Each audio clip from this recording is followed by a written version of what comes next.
على إبراهيم وعلى آل إبراهيم إنك حميد مجيد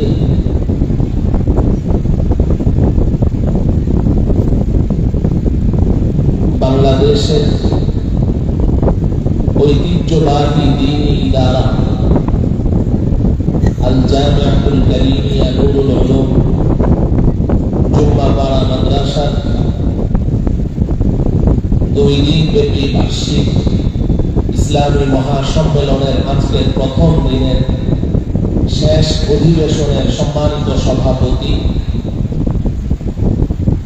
আমার উস্তাদ মুহতারাম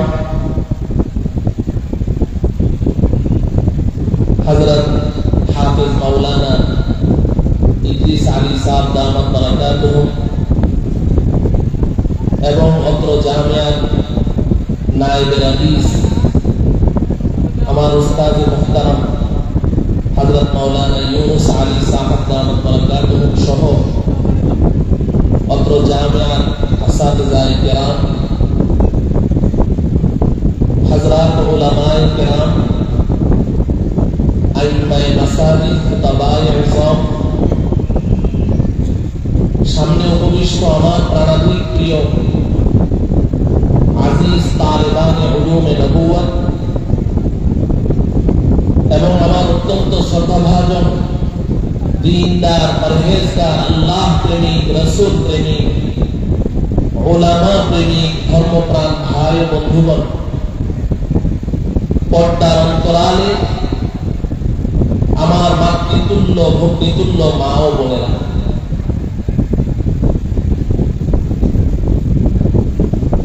জামিয়া কারিমিয়া জুম্মাপাড়া মাদ্রাসার মাহফিল, এই মাহফিলে কথা বলার সুযোগ পাওয়া এটাই তো খুশকিসমতির ব্যাপার। সেখানে আবার লম্বা চওড়া সময়ের আশা করা এটা বোকামি ছাড়া আর কিছুই না। সময় খুবই সংক্ষেপ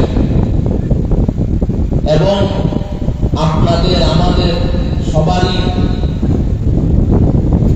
কাঙ্ক্ষিত ব্যক্তিত্ব হযরতুল উস্তাদ হযরত মাওলানা নুরুল ইসলাম উলিপুরি সাহেব দামাত বারাকাতুহু একসাথে আমরা এসেছি। হযরত রংপুর চলে এসেছেন, সকলেই বলি আলহামদুলিল্লাহ। হযরত বয়ান করবেন, আরো অন্যান্য উলামায়ে কেরাম আলোচনা করবেন। তা আমি আমার নির্ধারিত যতটুকু সময় আছে এই সময়ের মধ্যে একটি গুরুত্বপূর্ণ বিষয় নিয়ে আপনাদের সাথে আমি একটু মুযাকারা করতে চাই। ওয়াজ নয়, বক্তৃতা নয়, যেহেতু এখানে অধিকাংশ উলামা তলাবা আছেন, এটাকে আমাদের মাদ্রাসার পরিভাষায় বলতে পারেন তাকরার করা। আমি আপনাদের সাথে একটু তাকরার করবো, তালিবুল ইলম, কারণ আমি আমার নিজেকে সবচেয়ে গর্বের পরিচয় আমি মনে করি আমি একজন তালিবুল ইলম। এবং যার কাছে ফার্সি পেহলি পড়েছি, যার কাছে মিজান ও শারীফ পড়েছি, যার কাছে নাহবি পড়েছি, সেই উস্তাদ এখানে মওজুদ আছেন। এবং হযরতুল উস্তাদের কাছে আমি তালিমুল ইসলাম পড়েছি, আমার তালিমুল ইসলামের উস্তাদ, আমার সিরাতে খাতামুন নবিয়্যিনের উস্তাদ, ওনারা এখানে আছেন। তাহলে আমি তো তাদের কাছে একজন তিফলে বক্তব্যের মতোই। তো আমি আমার আসাতিজায়ে কেরামের সম্মুখে একটা সবক শোনাব। ওস্তাদ জীবন আমার সবক শুনবেন, ভুল হলে ভুল শুধরে দিবেন, আর বাকি তালিবুল ইলম ভাইয়েরা যারা আছেন তাদেরকে আমি তাকরার করাচ্ছি। এই নিয়তেই 2-4টি কথা আপনাদের সম্মুখে নিবেদন করা।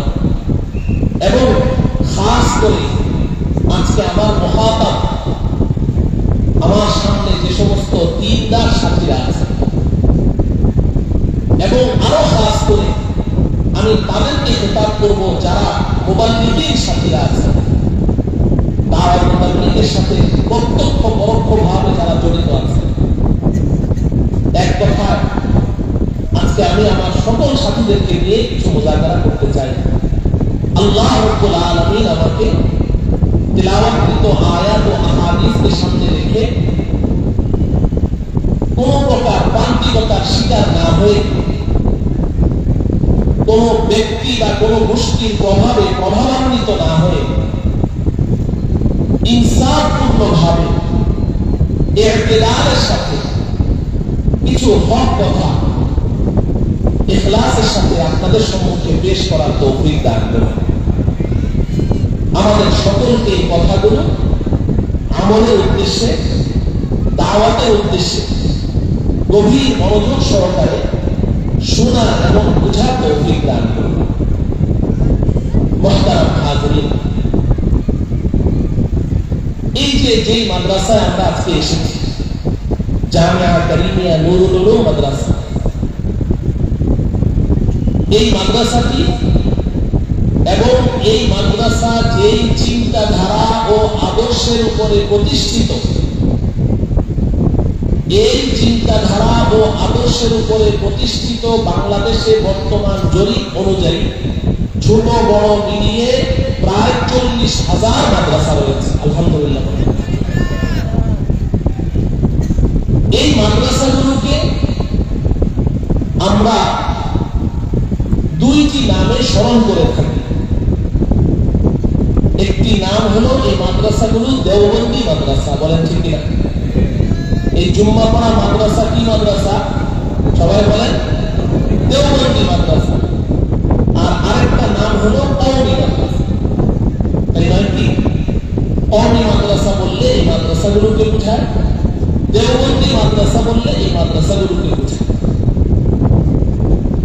এই মাদ্রাসাকে দেওবন্দি মাদ্রাসা কেন বলে? এটাও এখানে যারা শ্রোতারা আছেন আমি মনে করি বিস্তারিত না জানলেও সংক্ষিপ্ত ভাবে সবাই জানেন যে এই উপমহাদেশের শ্রেষ্ঠ ইসলামী বিদ্যাপীঠ ভারতের উত্তরপ্রদেশের সাহারানপুর জেলার দেওবন্দ নামক থানায় প্রতিষ্ঠিত 1866 খ্রিস্টাব্দে। যে মাদ্রাসাখানা একটি ডালিম গাছের নিচে মোল্লা মাহমুদ রহমতুল্লাহ আলাইহি একমাত্র ছাত্র মাহমুদ হাসান, পরবর্তীতে শাইখুল হিন্দ রহমতুল্লাহ আলাইহি এক মাহমুদকে নিয়ে ডালিম গাছের নিচে বসে দিয়েছিলেন। ওই দারুল উলুম দেওবন্দ যে আদর্শ, যে চিন্তা চেতনার উপর প্রতিষ্ঠিত, এই দারুল উলুম দেওবন্দের আদর্শ, চিন্তা চেতনা, শিক্ষা সিলেবাসের উপরে প্রতিষ্ঠিত বাংলাদেশের 40,000 মাদ্রাসা সহ সারা পৃথিবী ব্যাপী আরো লক্ষ লক্ষ যত মাদ্রাসা আছে এগুলোকে বলা হয় দেওবন্দি মাদ্রাসা, বলেন ঠিক না? এবং এই সমস্ত মাদ্রাসা থেকে খিররিজ, ফারিগিন যত ছাত্র আছে এদের সবাইকে বলা হয় দেওবন্দি আলেম। দেওবন্দি আলেম হওয়ার জন্য দারুল উলুম দেওবন্দে পড়া শর্ত নয়।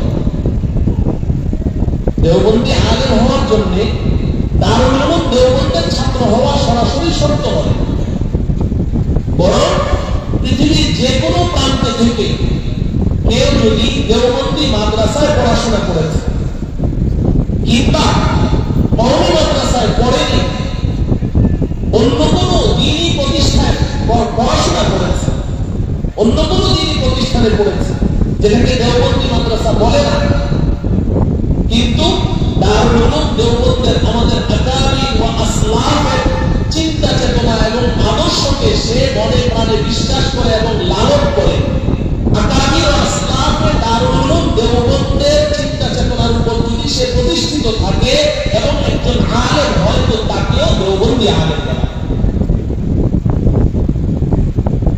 পক্ষান্তরে কেউ যদি দারুল উলুম দেওবন্দেই পড়াশোনা করেছে, দারুল উলুম দেওবন্দ থেকে ফারিগ হয়ে নিজ এলাকায় ফিরে এসে দারুল উলুম দেওবন্দের আসাতিজায়ে কেরাম ও আকাবির ও আসলাফে দারুল উলুমের চিন্তা চেতনার আদর্শ থেকে সে বিচ্ছিন্ন হয়ে কোন বাতিল মতবাদ কিংবা ফেরকার সাথে সে সংযুক্ত হয়ে গেছে, তো পরিচয় দিলে সে একটা ডাহা মিথ্যাবাদ। এখন প্রশ্ন হলো, এই যে আমরা দেওবন্দি করি, দেওবন্দিয়াত কি জিনিস এটা জানার দরকার আছে না নাই? আমার প্রিয় তালিবুল ইলম ভাইয়েরা, এখানে যারা আছেন আপনারা সবাই দেওবন্দি, সবাই দেওবন্দি। যত তাবলীগের সাথীরা আছেন আপনারাও দেওবন্দি, দেওবন্দি আলেম না হলেও দেওবন্দি। কারণ দাওয়াত ও তাবলীগের প্রতিষ্ঠাতা হযরত জি ইলিয়াস রাহমাতুল্লাহি আলাইহি তিনি কোন মাদ্রাসার ছাত্র? দেওবন্দের ছাত্র, তিনি দেওবন্দি ছিলেন। এবং যাদের সহযোগিতায়, যাদেরকে সাথে নিয়ে, যে সমস্ত উলামায়ে কেরামকে সাথে নিয়ে হযরত মাওলানা মুফতি কিফায়াতুল্লাহ দেহলভী রাহমাতুল্লাহি আলাইহি, হযরত সৈয়দ আওলাদ রাসূল হুসাইন আহমদ মাদনী রাহমাতুল্লাহি আলাইহি সহ যে সমস্ত উলামায়ে কেরাম, আশরাফ আলী থানভী রাহমাতুল্লাহ আলাইহি, তাদেরকে সাথে নিয়ে কাজ করেছেন, তারা সবাই দেওবন্দি আলেম। ঠিক না? এখন প্রশ্ন হলো, দেওবন্দিয়াত কি জিনিস? দেওবন্দিয়াত কাকে বলে? এটা আলোচনা তো অনেক ব্যাখ্যা সাপেক্ষ।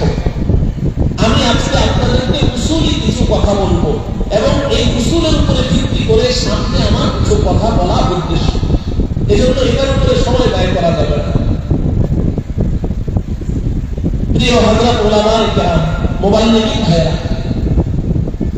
দারুল উলুম দেওবন্দের অর্ধ শতাব্দীকাল মুহতামিম ছিলেন হাকিমুল ইসলাম কারি তৈয়ব সাহেব রাহমাতুল্লাহি আলাইহি। হাকিমুল ইসলাম কারি তৈয়ব সাহেব রাহমাতুল্লাহি আলাইহি তিনি দেওবন্দের পরিচয় পেশ করেছেন। সংক্ষিপ্ত 10টা পয়েন্ট বলেছেন। আমি ওই 10টা পয়েন্ট আপনাদের সামনে পেশ করছি, প্রয়োজনে আপনারা এগুলো নোট করে নেন। আর এখানে এই জুম্মাপাড়া মাদ্রাসায় তো আমি আরো এসেছি, আরো কথা বলেছি। আপনারা জানেন আমি কোনো বক্তা নই, আমি একজন মুদাররিস। আমার হযরত আসাতিজায়ে কেরাম যারা এখানে এখনো আছেন, হযরত মাওলানা হাফেজ শাহজাহান সাহেব দাওয়াত বারাকাতুহু হুজুরের কাছে আমি হিফজ করেছি, খতম শুনিয়েছি। এবং এই মাদ্রাসার আমার আরো দুই উস্তাদ হযরত মাওলানা আজিজুল হক সাহেব রাহমাতুল্লাহি আলাইহি এবং হযরত মাওলানা আব্দুল সালাম সাহেব রাহমাতুল্লাহি আলাইহি, ওনারা আমার উস্তাদ ছিলেন, মরহুম হয়ে গেছেন। আল্লাহ রাব্বুল আলামিন তাদের কবরকে নূরে নূরান্বিত করে দেন। হযরত মাওলানা কারি ফজলুর রহমান সাহেব, উনিও আমার উস্তাদ। আমার প্রিয় সাথী ও বন্ধুগণ, আপনারা এই কথাগুলো নোট করে নেন। কারি তৈয়ব সাহেব রাহমাতুল্লাহি আলাইহি দারুল উলুম দেওবন্দের পরিচয় দিয়েছেন, 10টা অনুমান বলেছেন। এক নম্বর, তিনি বলেন যে আমরা দেওবন্দি উলামায়ে কেরাম, আমাদের পরিচয় দুনিয়াবাসী জেনে নাও। হাম দীনান মুসলমান, বলেন হাম দীনান। আমার কথা বুঝে আসে? সবাই বুঝেন? পিছনের সাথে হাত উঠান তো দেখি। মাশাআল্লাহ, কথা বুঝেন, হাত নামান। এক নম্বর কি বলেন? হাম দীনান মুসলমান। 2 নম্বর, ফিরকাতান আহলুস সুন্নাতি ওয়াল জামাআহ। 2 নম্বর, ফিরকাতান আহলুস সুন্নাতি ওয়াল জামাআহ। 3 নম্বর, আকিদাতান আশআরি ওয়া মাতুরিদি। 4 নম্বর, মাযহাবান হানাফি। 5 নম্বর, মাসলাকান ওয়া মাশরাবান সুফি।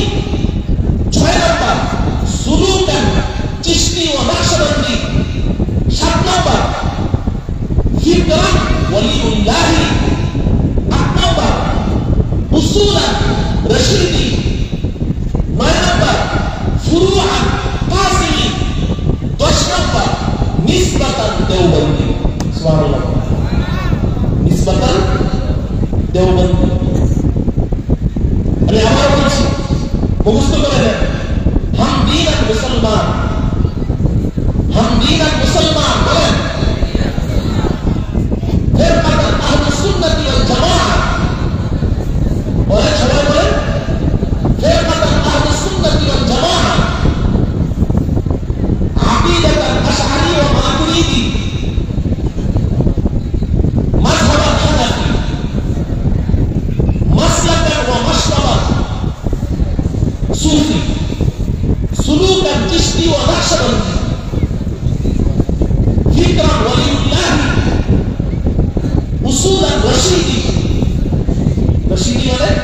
রশিদ আহমদ গাঙ্গুহি রহমতুল্লাহ আলাইহি ফুরুআন কাসিমি নিসবাতান বলেন নিসবাতান देवबंदी का शेर सुने निस्बत देवबंद भी बड़ी चीज है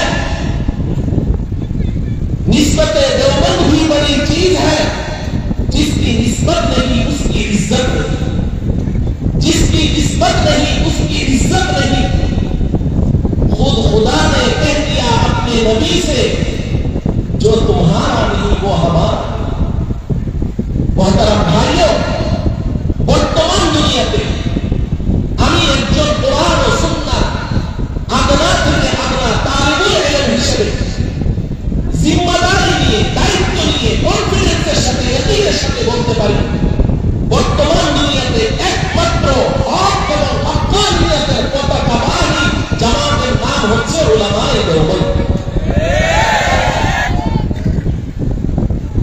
এই কথা আমার নয়, এই কথা আমার নয়, বর্তমান বিশ্বের সবচেয়ে বড় আলেম শাইখুল ইসলাম আল্লামা তাকি উসমানী দামাত বারাকাতুহু আরব বিশ্বকে শ্রেষ্ঠ আলেমের খেতাব দিয়েছেন। শাইখুল ইসলাম আল্লামা তাকি উসমানী দামাত বারাকাতুহু তিনি বলেন मैं पहले तकलीदन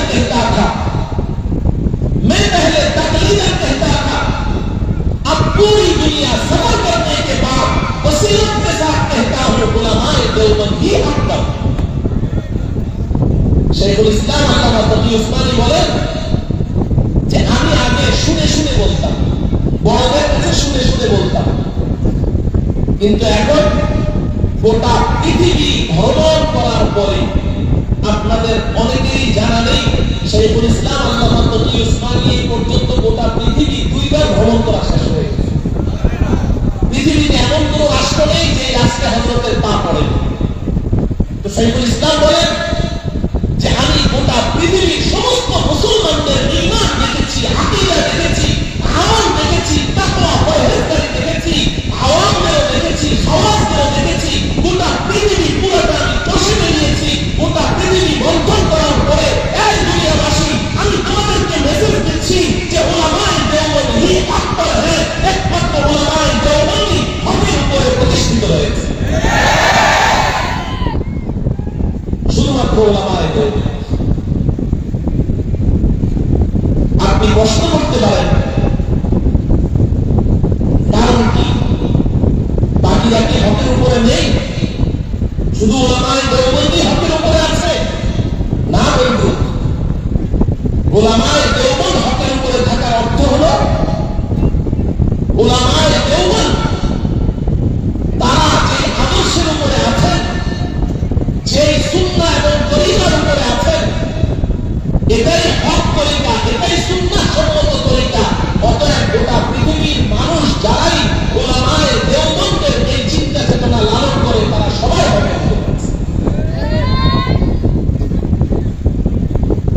এখন প্রশ্ন হলো যে উলামায়ে দেওবন্দের চিন্তাধারা কি? আমি আপনাদের সম্মুখে কারি তৈয়ব সাহেব রহমতুল্লাহি আলাইহির 10টা অনুবাদ, 10টা শিরোনাম পেশ করেছি। প্রত্যেকটা শিরোনামের উপরে যদি কমপক্ষে 1 ঘন্টা করে আলোচনা করা যায় তবে 10 ঘন্টায় বিষয়টাকে আপনাদের সামনে ওয়াজাহাত করা যাবে। তবে আমি 10টা শিরোনামের উপরে আলোচনা করব না, আমি শুধু একটা শিরোনামের উপরে আলোচনা করব, একটা শিরোনাম নিয়ে আলোচনা করব। হাকিমুল ইসলাম কারি তৈয়ব সাহেব রহমতুল্লাহ আলাইহি বলেছেন যে ফিরকাতান আহলুস সুন্নাহ ওয়াল জামাত, আমরা উলামায়ে দেওবন্দ দলগতভাবে আমাদের দলীয় পরিচয়, আমরা আহলুস সুন্নাহ ওয়াল জামাত। আমাদের দলীয় পরিচয় কি? আমরা আহলুস সুন্নাতি ওয়াল জামাত।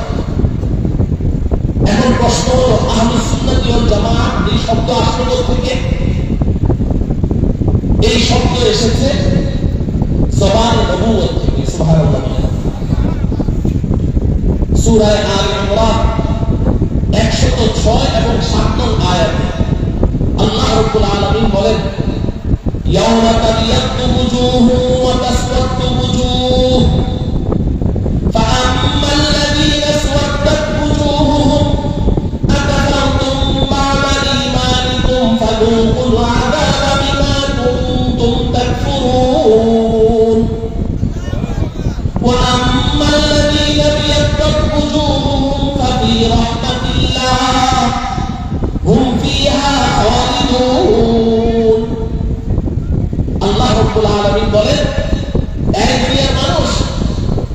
পৃথিবীতে তোমরা যত দলেই বিভক্ত হও না কেন, হাসরের ময়দানে আমি আল্লাহ সমস্ত মানুষকে দুই দলে ভাগ করে দেব। কয় দল? হাসরের ময়দানে দল থাকবে কয়টা? দুইটা। একটা হলো তাবিয়াতু বুজুহ, আরেকটা হলো তাসওয়াতু বুজুহ। আল্লাহ পাক বলেন দুই ভাগে বিভক্ত করব। একদল মানুষের চেহারা সুন্দর, শুভ্র, আলোকোজ্জ্বল, নূরে গুণান্বিত থাকবে, সুবহানাল্লাহ। আরেকদল মানুষের চেহারা একেবারে নিকুশ, কালো, বিকট, বিভৎস, ভয়ানক থাকবে। যে মানুষগুলোর চেহারা নিকুশ, কালো, বিকট, বিভৎস, ভয়ানক থাকবে, এই মানুষগুলোকে আল্লাহ পাক জাহান্নামে নিক্ষেপ করে দেবেন। আর যে মানুষগুলোর চেহারা সাদা, শুভ্র, সুন্দর, উজ্জ্বল, নূরে গুণান্বিত হবে, আল্লাহ পাক বলেন ফাফি রাহমাতিল্লাহি হুম ফিহা খালিদুন, আমি আল্লাহ তাদেরকে আমার রহমতের চাদর দ্বারা বেষ্টিত করে এদেরকে আমি জান্নাতে প্রবেশ করিয়ে দিব এবং চিরকাল তারা জান্নাতেই বসবাস করবে। এই আয়াতের তাফসীর আল্লামা জালালউদ্দিন সুয়ুতী রাহমাতুল্লাহি আলাইহি, ওনার একটা প্রসিদ্ধ তাফসীরের কিতাব আছে, তাফসীরে জালালাইন, যেটা আমাদের মাদ্রাসায় পড়ানো হয়, কিন্তু এটা অত্যন্ত মুখতাসার একটা কিতাব। এটাকে অনেকে তাফসীরের কিতাব বলতেও নারাজ। মুগলাক আলফাজের ব্যাখ্যা, জটিল জটিল শব্দগুলো তিনি হল করে দিয়েছেন, কিন্তু ওনার বিস্তারিত তাফসীরের কিতাবের নাম হলো আদ-দুররুল মানসুর। তাফসীরে আদ-দুররুল মানসুরের মধ্যে আল্লামা জালালউদ্দিন সুয়ুতী রাহমাতুল্লাহি আলাইহি মুত্তাসিলুস সনদে তিনি হাদিস এনেছেন হযরত আবু সাঈদ খুদরি রাদিয়াল্লাহু তাআলা আনহু এবং ওয়ালিদার হযরত আব্দুল্লাহ ইবনে মাসউদ রাদিয়াল্লাহু তাআলা আনহু, এই দুই সাহাবী নবীজি সাল্লাল্লাহু আলাইহি ওয়াসাল্লামকে প্রশ্ন করলেন, ইয়া রাসূলুল্লাহ, এই হাসরের ময়দানে আল্লাহ রাব্বুল আলামিন যেই মানুষগুলোকে জান্নাতে দিয়ে দিবেন, যেই মানুষগুলোর চেহারা নূরে নূরান্বিত থাকবে এবং সাদা, শুভ্র, উজ্জ্বল থাকবে, এই মানুষগুলোকে দুনিয়াতে চেনার উপায় নেই। দুনিয়াতে আমরা এদেরকে চিনব কিভাবে? নবীজি সাল্লাল্লাহু আলাইহি ওয়াসাল্লাম বললেন, হুম আহলুস সুন্নাতি ওয়াল জামাআহ, দুনিয়াতে এদের পরিচয় হবে এরা আহলুস সুন্নাতি ওয়াল জামাআহ। এবং ঠিক এই জাতীয় একটি রওয়ায়াত তাফসীরে ইবনে কাসীরের মধ্যে আছে এবং এই রওয়ায়াতটি মাওকুফ আলা ইবনে আব্বাস রাদিয়াল্লাহু তাআলা আনহুমা। হযরত আব্দুল্লাহ ইবনে আব্বাস রাদিয়াল্লাহু তাআলা আনহুমা বলেন যে ইয়াউমা তাবিয়াতু বুজুহ, যাদের চেহারাগুলো সুন্দর থাকবে, আলোকিত থাকবে, নূরান্বিত থাকবে, তো ইবনে আব্বাস বলেন হুম আহলুস সুন্নাতি ওয়াল জামাআহ, এরা হবে আহলুস সুন্নাতি ওয়াল জামাআহ।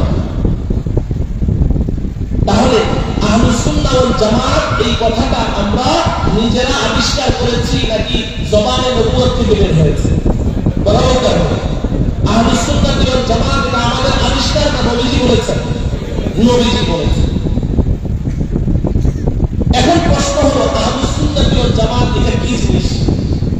এটা তো বুঝলাম না।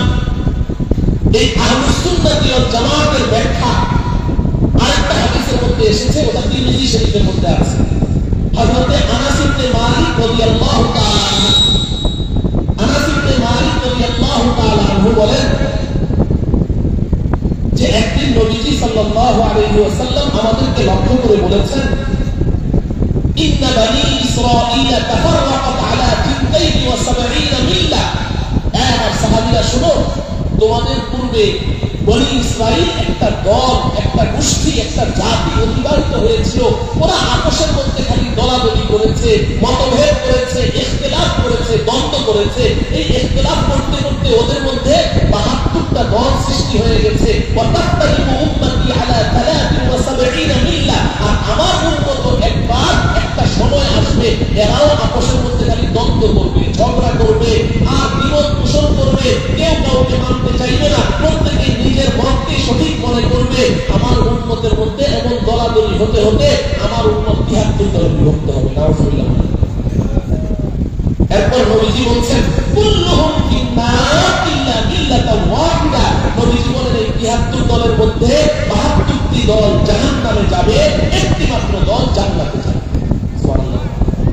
একটি মাত্র দল ৭২টা দল কে বলেছেন? তালিবুল ইলম ভাইয়ের কথা বলে কে বলেছেন?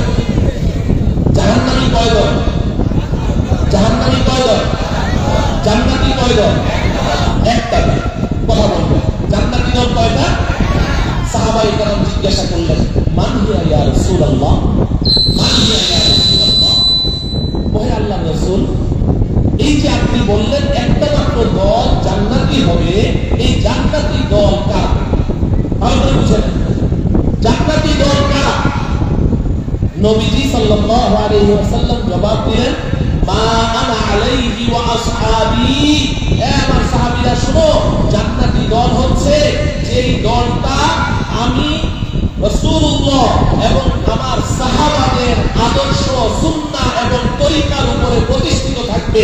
আমার এবং আমার সাহাবায়ে কেরামের আদর্শের উপরে প্রতিষ্ঠিত দলটি একমাত্র নাজাতপ্রাপ্ত, মুক্তিপ্রাপ্ত জান্নাতি দল, আর বাকি সব জান্নাতি। বুঝে থাকলে বলুন, নবীজি এই জান্নাতি দলের পরিচয় দিতে গিয়ে শুধু নিজের সুন্নাহ এবং আদর্শের কথা বলেছেন, নাকি সাহাবায়ে কেরামের আদর্শের কথাও বলেছেন? সাহাবায়ে কেরামের আদর্শের কথা বলেছেন। মা আনা আলাইহি, আমি যেই সুন্নাহ এবং আদর্শের উপরে আছি, ওয়া আসহাবি, এবং আমার সাহাবারা যেই সুন্নাহ এবং আদর্শের উপরে আছে। আমার এবং আমার সাহাবাদের সুন্নাহ এবং আদর্শ যারা আঁকড়ে ধরবে, একমাত্র তারাই হচ্ছে নাজাত প্রাপ্ত। এখন নবীজির সুন্নাহ যারা যথাযথভাবে আঁকড়ে ধরেছে, তাদেরকে বলা হবে আহলুস সুন্নাহ। তাদেরকে কি বলা হবে? আহলুল মানে কি? আহলুল শব্দের অর্থ কি? ওয়ালা। আহলুল অর্থ কি? ওয়ালা। আল্লাহ ওয়ালাদেরকে কি বলে? আহলুল্লাহ। আল্লাহ ওয়ালাদেরকে কি বলে? কথা বলে না। আহলুল্লাহ। আহলুল্লাহ মানে কি? আল্লাহ ওয়ালা না? তাহলে আহলুস সুন্নাহ মানে সুন্নত ওয়ালা, যারা রাসূলের সুন্নাহকে তার বাস্তব জীবনে, আমলি জিন্দেগিতে আঁকড়ে ধরেছে, সে হলো আহলুস সুন্নাহ, সুন্নাহ ওয়ালা। আর রাসূলের সুন্নাহর সাথে সাথে যদি সাহাবায়ে কেরামের সুন্নাহ এবং আদর্শকেও আঁকড়ে ধরেছে, তো জামাতে সাহাবা, সাহাবায়ে কেরামকে বলা হয় জামাতে সাহাবা। তো এখন যদি জামাতে সাহাবার আদর্শকেও আঁকড়ে ধরেছে, তাহলে হলো আহলুল জামাআত। তো শুরুতে মুযাফ আহলুল লাগান, এরপরে লাগান সুন্নাতি ওয়াল জামাআত, দুইটা মিলে হয়ে গেল আহলুস সুন্নাতি ওয়াল জামাআত। অর্থাৎ রাসূল এবং সাহাবায়ে কেরামের জামাতের আদর্শকে যারা মানে, তাদেরকে বলে আহলুস সুন্নাতি ওয়াল জামাআত। বাবা পরিষ্কার? আমার এতটুকু ওয়াজ যদি বুঝে আসে, এবার আমি জানতে চাই এখানে আমার সুন্নাতের মধ্যে আহলুস সুন্নাতি ওয়াল জামাআত কারা কারা হাত উঠান। হে আল্লাহ, মৃত্যু পর্যন্ত আমাদেরকে আহলুস সুন্নাহ ওয়াল জামাআতের মধ্যে শামিল থাকার তৌফিক দান করুন। তো এতটুকু আলোচনা থেকে পরিষ্কার বুঝলাম, নাজাত প্রাপ্ত, মুক্তি প্রাপ্ত একমাত্র জামাতের নাম কি? সবাই বলতে হবে, নাম কি? আহলুস সুন্নাহ ওয়াল জামাআত। এখন কারি তৈয়ব সাহেব রাহমাতুল্লাহ আলাইহি দেওবন্দিয়াদের পরিচয় দিতে গিয়ে বলেছেন যে আমরা ফিরকাতান আহলুস সুন্নাহ ওয়াল জামাআত। দলগত পরিচয় হলো আমরা আহলে সুন্নাহ ওয়াল জামাআত। হ্যাঁ, এটা ভিন্ন মাসআলা, ওটা ভিন্ন সাবজেক্ট, যে এই নামের অপব্যবহার অনেকেই করে। বাজারে সব জিনিস খাঁটিও পাওয়া যায়, আবার ভেজালও পাওয়া যায়। যায় কি যায় না? খাঁটি মাল শুধু না, ভেজাল মালও পাওয়া যায়। 2 নম্বর পাওয়া যায়, 3 নম্বর পাওয়া যায়, 4 নম্বর পাওয়া যায়। কত নাম্বার পর্যন্ত গিয়ে ঠেকেছে আল্লাহই ভালো জানে। তো ঠিক আহলুস সুন্নাহ ওয়াল জামাআত, এটাও খাঁটি আহলুস সুন্নাহ ওয়াল জামাআতও আছে। আবার এই নামের সাইনবোর্ড ব্যবহার করে একদল মানুষ তারা বেদাতের মধ্যে ডুবে আছে, ঠিক কি না? ওটা ভিন্ন মাসআলা।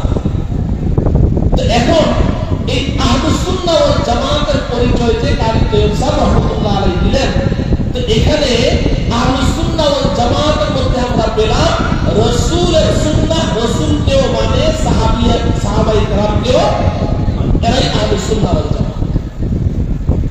এখন আসেন, কেউ যদি এই কথা বলে যে রাসূলের গুনাহ আছে, দোষ আছে, তাহলে সে কি রাসূলকে মানলো? ভালো করে বলেন। রসুলকে তো মানলই না, বরং সে সরাসরি কোরআনের বিরোধিতা করবে। কোরআনের কি করেছে? আল্লাহ রাব্বুল আলামিন কোরআনে কারীমে বলেন, আল্লাহু ইয়াসতাফি মিনাল মালাইকাতি রুসুলান ওয়া মিনান নাস। কোরআনে আছে না নাই? অর্থ কি? যে আল্লাহ রাব্বুল আলামিন ফেরেশতাদের মধ্য থেকে এবং মানুষদের মধ্য থেকে আল্লাহ রাব্বুল আলামিন তার রাসূলদেরকে নির্বাচন করেন, বাছাই করেন। ফেরেশতাদের মধ্যে আল্লাহর রাসূল আছেন না? হযরত জিবরাইল আলাইহিস সালাম প্রতিনিধি, রাসূল মানে কি? প্রতিনিধি। তো ফেরেশতাদের থেকে আল্লাহ পাক রাসূল নির্বাচন করেন, মানুষের মধ্যেও কি করেন? রাসূল নির্বাচন করেন। নির্বাচনটা কে করে? কথা বলেন, কে করে? আচ্ছা, আমরাও তো নির্বাচন করি কি করি না? নির্বাচনের আগে এই এক কাপ চা আর দুইটা টোস্ট বিস্কিট খেয়ে স্লোগান দেই, অমুক ভাইয়ের চরিত্র ফুলের মতো পবিত্র। স্লোগান দিই না? এই ফুলের মতো পবিত্র। এরপরে যখন ওই ভাই নির্বাচিত হয়, হওয়ার পরে দেখি গুয়ের চেয়েও আরো গাঢ়। ঠিক কিনা? আগে তো মনে করেছিলাম ফুলের মতো পবিত্র, কিন্তু পরে দেখি যে গুয়ের চেয়েও গান্দা। কারণ কি? কারণ হলো আমরা মুস্তাকবিল ফিউচার সম্পর্কে জানি না, অর্থাৎ ভবিষ্যৎ সম্পর্কে জানি না, আবার গায়েব সম্পর্কেও জানি না। আমরা শুধু বাহ্যিক অবস্থাটা দেখি, বাহ্যিক অবস্থা বিচার করে মনে করি লোকটা খুব ভালো, যেইভাবে সালাম দেওয়া শুরু করেছে আর একদম পুরা মাথা ঢেকে টুপি পরা শুরু করেছে আর টাকনুকিরার এক হাত নিচে পায়জামা পরে মসজিদে এসে যেভাবে নামাজ পড়ে, তা আমরা মনে করেছি একেবারে ফুলের মতো পবিত্র। কিন্তু পরে তো আসলে দেখি আমাদের নির্বাচনটা ভুল। ঠিক না বেঠি? আচ্ছা বলেন তো দেখি, আল্লাহর নির্বাচনে কি ভুল হইতে পারে? হ্যাঁ, এখন যদি আল্লাহ বলছেন আমি রাসূলকে নির্বাচন করেছি, আমি নবীদেরকে নির্বাচন করেছি, শুধু নির্বাচন না, অন্য আয়াতে আল্লাহ বলেন ওয়া ইন্নাহুম ইনদানা লামিনাল মুস্তাফাইনাল আখিয়ার। এই দুনিয়ার মানুষ শোনো, এই পৃথিবীর মধ্যে নবী রাসূল পয়গম্বরগণ আমি আল্লাহর নিকটে সর্বশ্রেষ্ঠ এবং আমি আল্লাহর নির্বাচিত বাছাই। এখন যদি কেউ বলে যে নবী গুনাহ করে, নবীর গুনাহ আছে, তাহলে প্রকারান্তরে সে এই কথা বলতে চায় যে আল্লাহর নির্বাচনে ভুল হয়ে গেছে। নাউজুবিল্লাহ বলেন, ঠিক বলে চিৎকার দিয়েন না। কি বলেন? নাউজুবিল্লাহ বলেন। এই কথা বলতে চায় না কি? যে আল্লাহ উনি যখন এই রাসূলকে নির্বাচন করলেন, নির্বাচন করার সময় আল্লাহ পাক বুঝেছিলেন যে এই রাসূল তো আমার প্রতিনিধি, তো আল্লাহর নায়েব যে হবে, আল্লাহর রাসূল যে হবে, আল্লাহ কোরআনে সার্টিফিকেট দিলেন মাইয়ুতির রাসূল ফাকাদ আতা আল্লাহ। আমি রাসূল পাঠিয়েছি, আমার রাসূলের যে অনুসরণ করলো সে আমি আল্লাহর অনুসরণ করলো।